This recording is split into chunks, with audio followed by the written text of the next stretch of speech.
Good morning. Welcome to God in Genesis class. How's everybody doing this morning?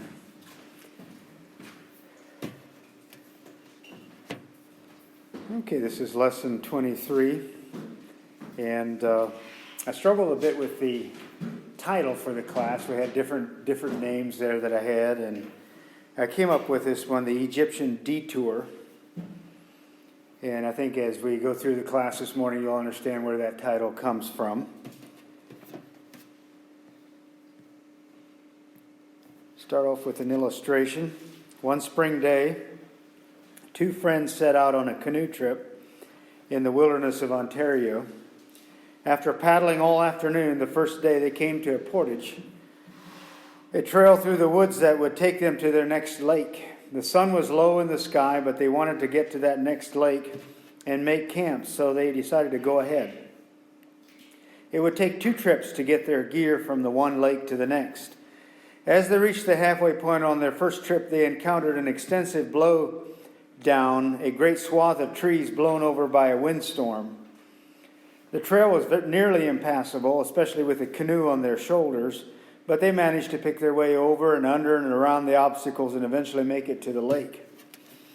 By now it was getting dark, but they figured since they'd already made the trip once, the second trip would be easier. Soon they found themselves back at the blowdown, and they plowed ahead. After a few moments, one of them began to feel something was wrong. "I think we're off the trail," he said. They considered going back to where they had started and getting back on the trail, but the going seemed easier now. "Let's keep going," his partner said.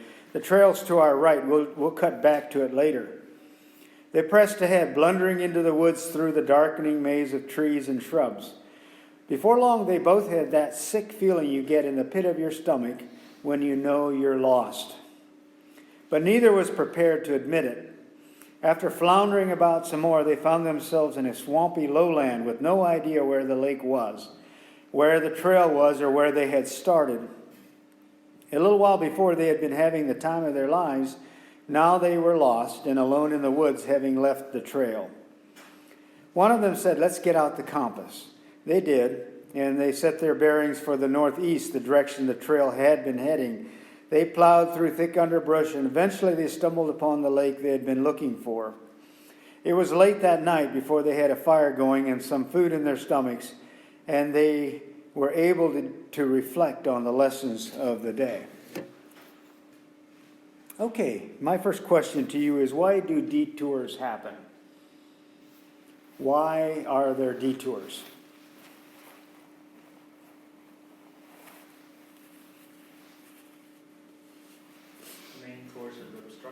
There you go. A lot of times on a roadway, there's an obstruction somewhere, construction or something, and they've got a detour. Why else do detours happen?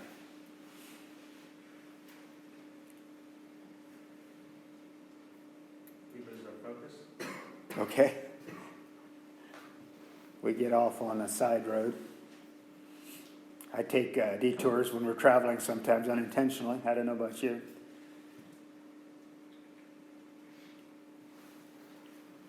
How many of you like detours?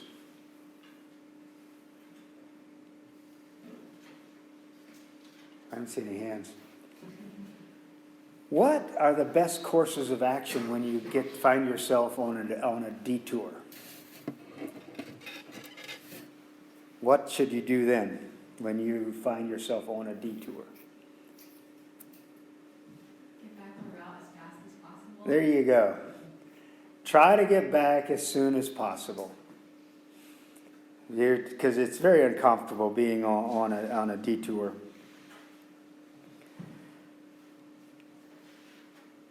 Have you ever felt yourself, God let you down? And I won't ask for a show of hands.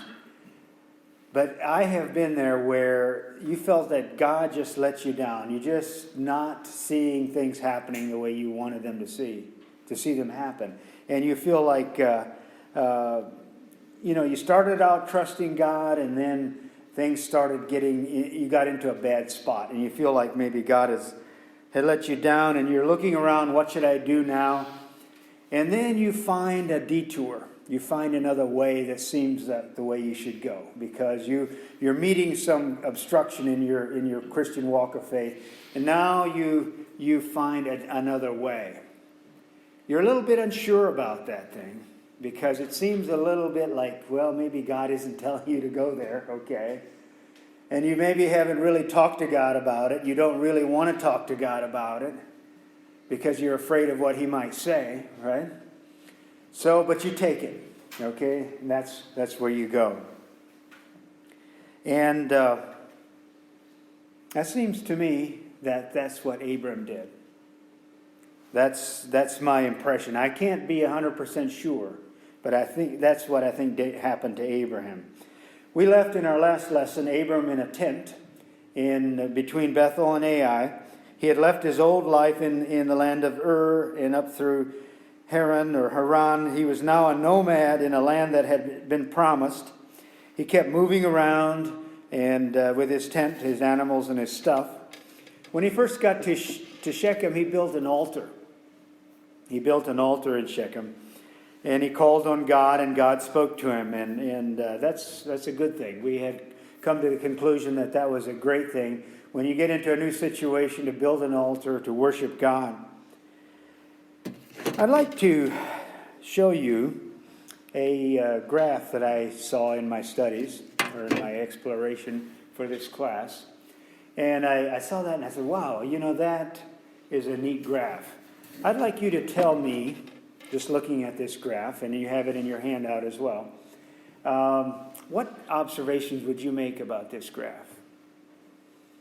What are some things that you would observe looking at this graph about Abram?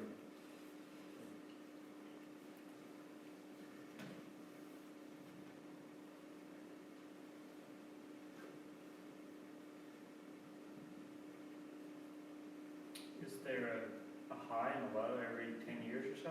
I don't know what the time frame is. But yes, you make a good observation. There's a high and a low that goes on. And it's not a steady incline, is it? It's not a steady incline on his walk of faith. He starts there, and you see the high spot, the first one there, maybe in Ur, when he left Ur of the Chaldees. He was close to God, and he obeyed God and left Ur of the Chaldees. And then there was Haran that he went to Haran. That might have been a little bit of a low spot. And then he got into the land of Canaan, and that's a high spot. And now he's going to Egypt. And that's a low spot. That's my understanding, is this is a low spot for Abram. And you see how it's labeled on this graph. There's doubt on the bottom, and there's trust up on top. And it seems to me that this downward trend was in fact going to Egypt. And so in one way this is kind of discouraging when we look at Abram and say, here's this great man of faith who had low spots and high spots. On the other hand, I think we can relate to him, can't we? We can relate to this chart. There are low spots, there are lives of trust, there are times when we trust God, and then there's times when it's just not going so well. This seemed to be his first real test of faith in the land of Canaan, is when he ran into this famine situation. So if you would open your Bibles to our text, and I'm going the wrong way here on my slide. Genesis 12, verse 10 is where we start this morning. If you have your Bibles available, let's go to Genesis 12 and verse 10. We left off with verse 9 last Sunday. And I want to read a portion up through Genesis 13, verse 4. And that gives us our background for our study this morning. Genesis 12 and verse 10. There was a famine in the land. So Abram went down to Egypt to sojourn there, for the famine was severe in the land. When he was about to enter Egypt, he said to Sarai, his wife, I know that you are a woman beautiful in appearance. And when the Egyptians see you, they will say, this is his wife. Then they will kill me, but they will let you live. Say you are my sister, that it may go well with me because of you, and that my life may be spared for your sake. When Abram entered Egypt, the Egyptians saw that the woman was very beautiful. And when the princes of Pharaoh saw her, they praised her to Pharaoh, and the woman was taken into Pharaoh's house. And for her sake he dealt well with Abram. He had sheep and oxen and male donkeys and male servants and female servants, female donkeys and camels. But the Lord afflicted Pharaoh and his house with great plagues because of Sarai, Abram's wife.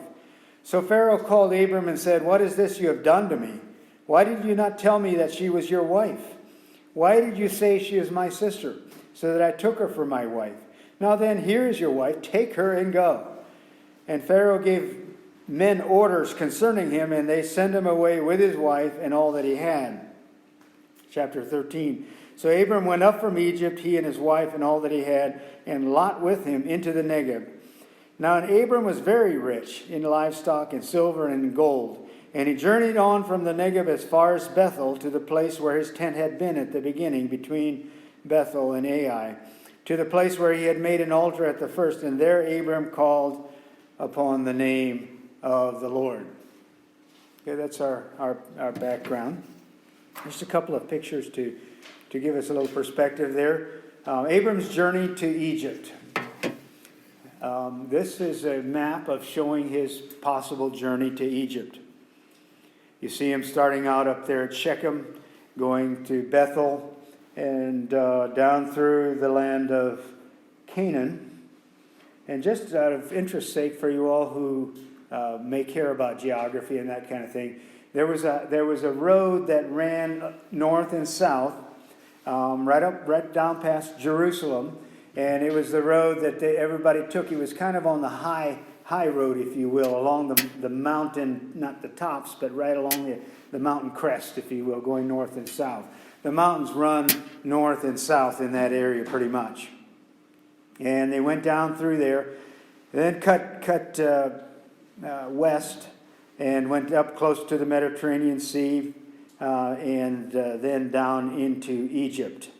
And we don't know exactly where they ended up in Egypt, but this map is depicting something a little bit south, still possibly on the edge of what we call the Nile Delta.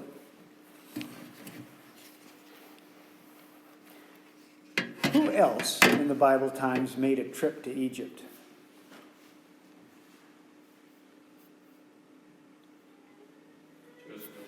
Joseph and Mary, that's what you were thinking. Who else? Joseph. His brothers later on then, and the whole family. They ended up going down there and living then. Egypt is, in a scriptural sense, as we look at the Bible as a whole, Egypt is a sign almost like the world, if you will. You went down into Egypt, that was kind of a detour in your life. That was not where you wanted to be. Egypt was kind of a temporary place, perhaps. If you're over there into visiting Egypt, and we just saw this here a couple of months ago, there are hieroglyphics that you'll see, carvings into rocks and what have you, into clay, that show pictures. And this is possibly what the Israelites look like, the Hebrews, the Semites. They looked very different from the Egyptians. They dressed very differently from the Egyptians. And this is a depiction that I borrowed from a hieroglyphic of, it tells a story, but it's showing the Semites coming to Egypt. And they're coming there with their animals, they're coming there with whatever. And I just thought I'd throw that in there for a little interest's sake. Where did they go in Egypt? I don't know, but they may have ended up close to the pyramids. Back in the time it was the pyramids. More likely, they would have ended up down in the Nile Delta. And when in our visit to Egypt recently, we spent some time. Of course, the pyramids are the popular place to go and take pictures and stuff. But then we ended up some days down up further north in the Delta, and this is a much more fertile area. And I'm guessing when the dry time, it was probably a fertile area. It's watered by the Nile River. The Nile River runs down through there, and the water from the Nile is what's used to irrigate this area, and it's a very fruitful area, if you will, to live in. That would be the Nile Delta. Okay, I want to go through, and we want to draw some lessons from this Egyptian detour. And the first slide here I've got titled Threatening Circumstance. Threatening Circumstance. What was Abram's threatening circumstance? Anybody? Why was he feeling threatened? Why did he have to make the detour in his life? Famine. There was a famine in the land. And it got dry. It got very, very dry in the land of Palestine. And that was his threatening circumstance. There was a famine in the land. A hunger in the land. The Hebrew word is ra'ab, means hunger, literally. Probably caused by a lack of rainfall. There are periods of time over there where there's a severe lack of rainfall. And there weren't any low-interest loans that the farmers could get to replant, okay? There was no other things they could do. The cows and the goats and the sheep were getting skinny from hunger. There was a lot of dust. I'd like you to imagine that, just really dust and dry. Where I grew up down in Belize, we had a dry season, and it would just get dusty. Dust all over the place. And what you'd hear is the locusts up in the trees, just a shrill sound as the dry season progressed. And glaring sun, wells were drying up, they were looking for rain, and nothing was happening. Next observation I'd like to make here is that hunger is a basic need. It's not, they didn't make this detour into Egypt because of just they wanted to go sightseeing like we did. There was a basic need in their life. They were experiencing hunger.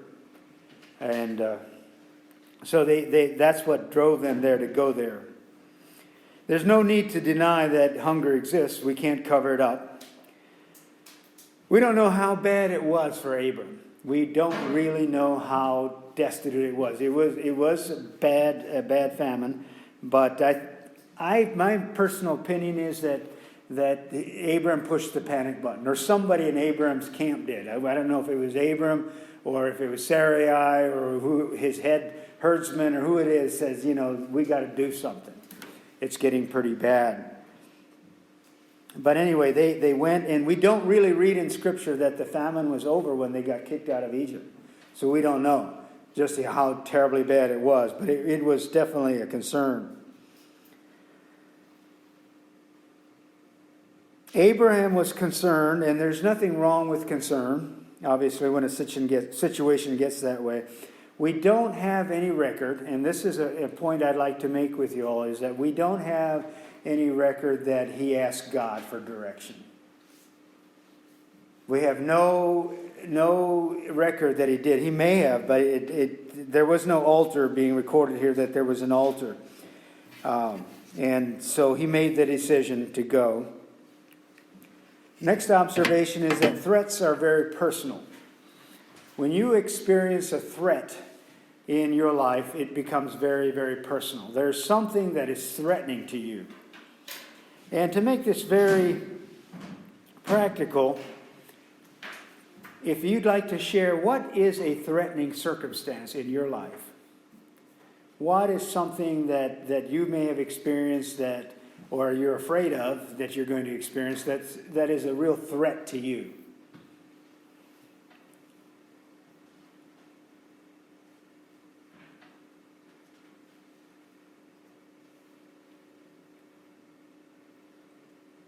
Maybe you're never experienced threats in your life.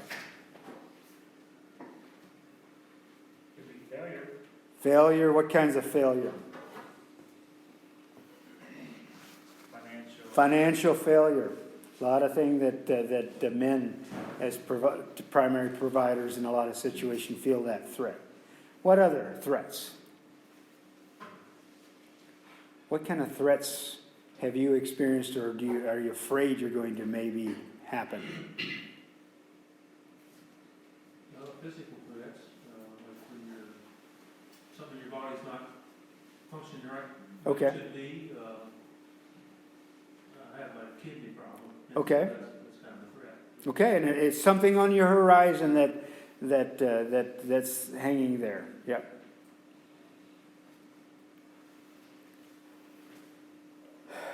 This was his. It was a very much of a external material thing. Others, we mentioned financial need. There are family problems that are threatening. There's a relationship that you have with somebody that may be threatening to you. You're just afraid of that relationship. There may be problems on your job that are threatening to you. There may be illness. There may be physical limitations. Larry mentioned that. There may be the exposure of weakness in your life. A lot of you don't want to be exposed as having a weakness in your life. And that is kind of a threat. And you'll do all kinds of things to show that you're strong, okay, that there may not be weakness, okay? So you're going to do that. And for us, responses to threat are varied. Responses to threat are different. Some of you will respond in one way and some will respond in another way. What are some responses to threat that go on in our lives? Anger. It just irritates you that this is there. Okay, anger is one. What's another one? What's the response that we take? Running away. Running away. Not facing it. Covering it up, trying to cover it up. Okay?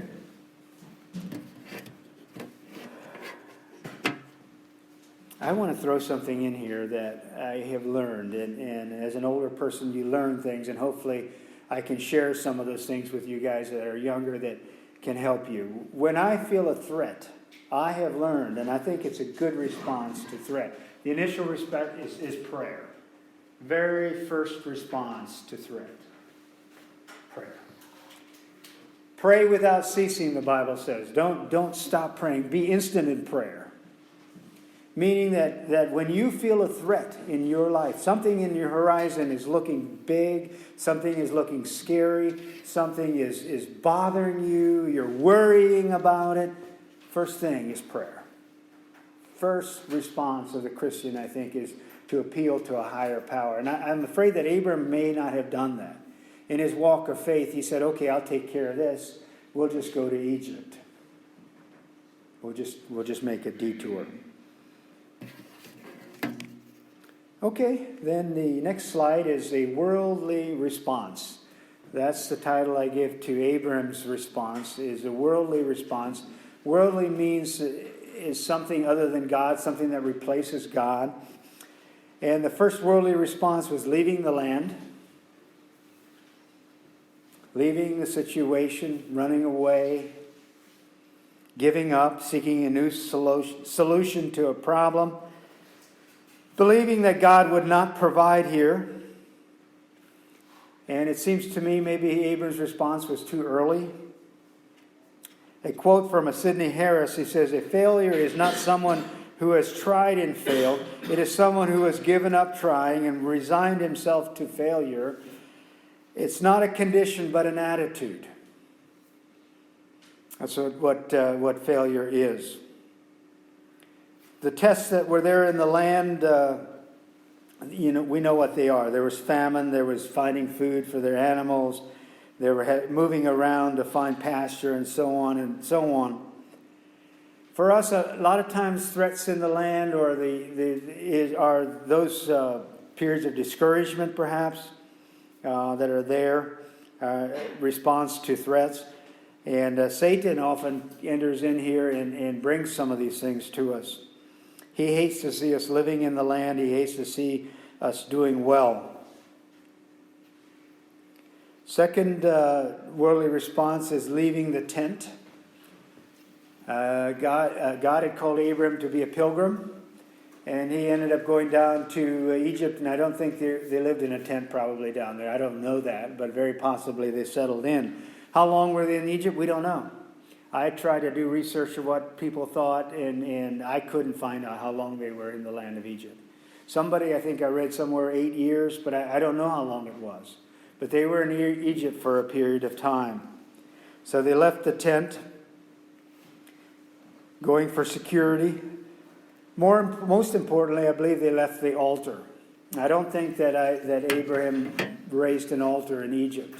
It just seems incongruous to me that he would have raised an altar in Egypt. I don't think he did. I just don't see that altar up next to that pyramid and the Sphinx. And what I'm really encouraging you all is to do is to raise that altar. Okay, moving on in our discussion, the consequences of this detour. There are consequences. First one is danger in going our own way. There's real danger in going our own way.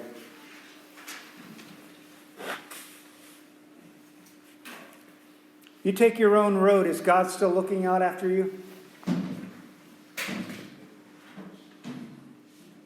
On the detour, is God still looking out after you? Yes, thankfully. Thankfully, God still is faithful. We may turn aside and go our own way, but God is still faithful. But there will be consequences as we're looking at here. And one of the first ones is danger. Second one, danger in being out of fellowship. Maybe, and I'm just making the assumption here, that Abram wasn't talking to God like the way he should have been. And many times when we take our own road, when we take that detour that God didn't ask us to take, we are out of fellowship with God. Young people, this is a danger spot. And I won't ask for a show of hands, but some of you are probably going through that right now. You have kind of gone your own road for whatever reason, and the connection that you should be having with God is not intact the way it should be. You're still a Christian? Yeah, you are. But your connection to God is not what it should be.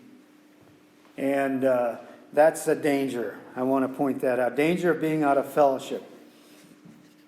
Extra safeguards that fellowship does are gone. And we start scheming. We've decided we're going to take care of our own life. Thank you very much. God isn't taking care of us, so we're going to have to do it ourselves. And that is a dangerous time. We start doing things that Abraham did and telling the little white lies in our scheming. That goes on. Those lies that are happen. We lose the protection. Thirdly, consequence, selfishness comes to the front. We start focusing on our need. Our need is the big thing. And selfishness in our lives starts coming to the front. We are looking out for numero uno, ourselves. Lack of concern for our families. Lack of concern for others that may be affected by our action. And a real short-sightedness that comes into there. Number 4, lack of trust translates into other areas of our life. We're not trusting God to take care of this threat that's there. And that lack of trust, that low spot, if you will, in our walk of faith is now affecting other things. Okay, moving on. We're going to talk about compromises. This is a situation that happened with Abram. There were compromises.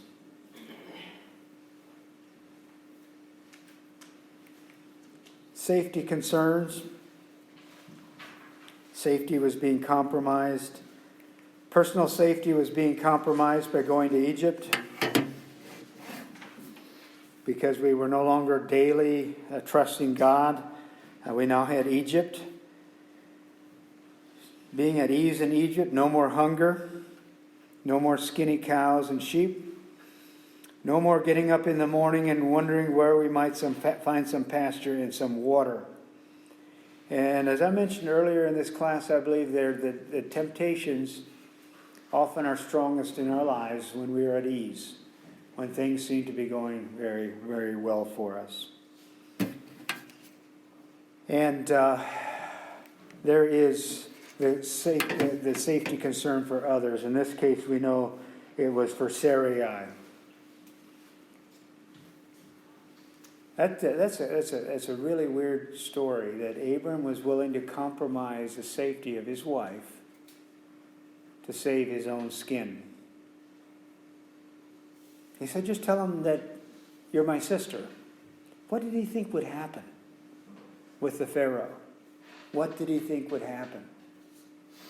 Or did he think, yeah, it's a white lie, and I can tell this little white lie because she is my half-sister. I can tell this lie. He was deceiving the people. But what was he thinking as far as Sarai's safety? I don't know. I can't imagine what he was thinking. Reading again from our text. When he was about to enter Egypt, he said to Sarai, his wife, I know that you are a woman beautiful in appearance, and when the Egyptians see you, they will say, this is his wife. And they will kill me, but they will let you live. Say you are my sister, that it may go well with me because of you, and that my life may be spared for your sake. And that's what happened. The Egyptians saw this woman, and she must have been a beautiful woman, and she was 65 years old. That's pretty amazing. That's pretty amazing. But she was 65, and they were saying, "Look at this beautiful woman." And they said, Dad told Pharaoh, because Pharaoh kept a harem. I believe that's the case. He kept a whole bunch of women in his harem, and he took her into this harem.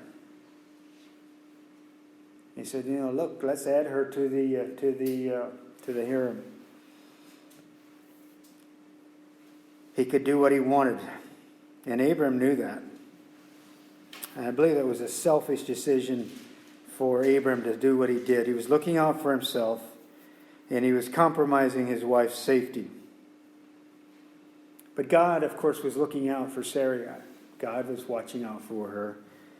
And possibly because Sarai was a godly woman. We read that in the New Testament. I know Sarai made some bad decisions, and we know that as they go along. But Sarai was a godly woman, and if we read carefully in 1 Peter, it talks about her being in submission to her husband and calling him Lord and so on. But when we start compromising, we open the door to all kinds of problems coming in. There's this old fable out in the Middle East about the Arabs have this fable of a miller who one day was startled by a camel's nose thrust in the window of the room where he was sleeping. It's very cold out, said the camel. I only want to get my nose in. The nose was let in, then the neck, and finally the whole body. Presently the miller began to be extremely inconvenienced at the ungainly companion he had obtained in a room certainly not big enough for both of them. If you are inconvenienced, you may leave, said the camel. As for myself, I shall stay where I am.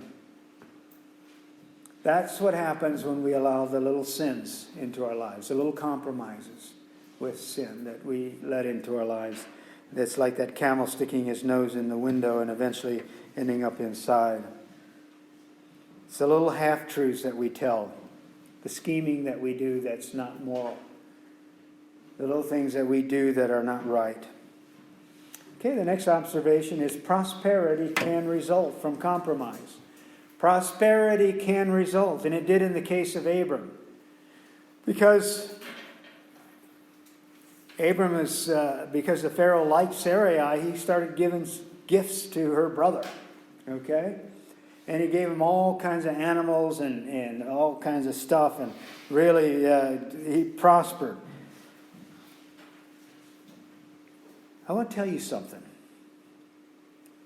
You compromise with sin, and you may prosper physically. Have you seen it? How many of you seen that? Prospering going on with compromise. Yes.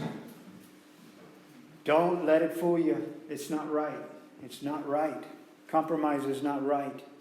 Just because you appear to be prospering in a physical sense, you are not spiritually. And especially you guys, as you're getting up into business, and you're tempted to cut corners and do things that are wrong, don't do it. You see people around you who are prospering like mad, and some of it is because they're compromising. They're taking wrong turns.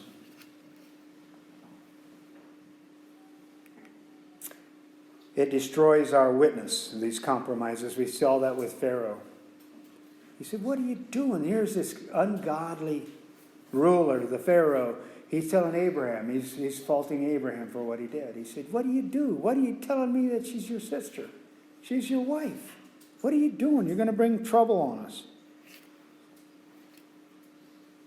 Pharaoh was not impressed by Abram's morals. Pharaoh was not impressed by Abram's trust in God. Abram lost his witness. He lost his opportunity to show the provision and strength of his God. And we do that when we compromise as well.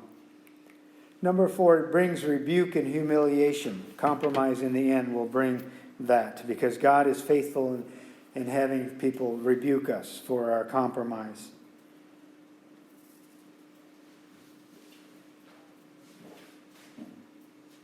The man of faith being rebuked by the heathen Pharaoh. This is a low point for Abram. And God uses various instruments to bring us back on track, even in this case, a godless Pharaoh. Okay, back to square one. Back to the land, number 1. They headed back out to the land. They took all their extra flocks and stuff. I should mention, by the way, the apparent blessing of all the extra animals resulted in problems later on, didn't it? If you think about it, the extra flocks, what happened with Lot later on? There were too many animals, too much stuff, and they ended up having to split up. And so it wasn't, what we think sometimes are blessings are really not that. So they're back to the land, they're back to the tent, and they're back to the altar. We read the account there, and it says he got back up to Ai, between Bethel and Ai, and he worshiped God at that altar that he had built earlier. So they're back. Okay, I want to spend perhaps 5 minutes till that second bell talking a bit of application for us, and we're going to need to move rapidly. We don't have a lot of time. Number 1, and I want to give credit to Brian Wilkerson for these points. They're original with me. Obstacles are opportunities for us to meet with God. Number 1 application from this story of Abram and his detour into Egypt. Obstacles are opportunities for us to meet with God. And we lose those opportunities when we make our own little detour and we don't follow God. Obstacles are our opportunity to increase our trust and faith in God, where we reach out to God in faith, and He helps us through a difficult situation. And we believe that Abraham made the wrong choice there. Number 2, our failure to trust God in difficulty is costly. The failure to trust God in difficulty is costly. Many things that can happen. Involves deceit. Our morals may be compromised. Long hours of worry. People got hurt. People that, through no fault of their own, were there, got hurt. In this case, Sarai. People get hurt by our compromising, by our not trusting God. People get neglected. Number 3, self-reliance is a signature failure. Some of you don't believe that. How many of you heard the quote, God helps those who help themselves? Yeah? You've heard it? It's almost quoted as if it was from the Bible. Where do you find that in the Bible? It isn't there. Yeah, we need to be responsible people and we need to make good efforts, but we need to be trusting God. We need to be trusting God because God gives good things. And it's a failure when we rely only on ourselves. Number 4, the detour from God's plan happens gradually. For many of us, that will be the case. When we start detouring away from God's plan, it is a gradual decline for us. The small indulgences, the small things that are wrong. Maybe for some of you guys, it's a quick peek at a bad site online. I just want to throw that out there. It's the small things that happen that leads us into this detour. And it reaches, there are so many things that can happen. And wrong choices, small indulgences, and bad priorities. Finally, there is always a way back. Don't let the devil tell you that. Don't let anybody tell you that there's not a way back. Abram found a way back. And they got back to the land, back to the tent, back to the altar. And there's always a way back because God is so merciful. And God is so faithful. There's always a way back. Does anybody have a comment about the class this morning? Something you'd like to throw out there? The Egyptian Detour. Remember that detour. It has huge significance for each one of us. God bless you.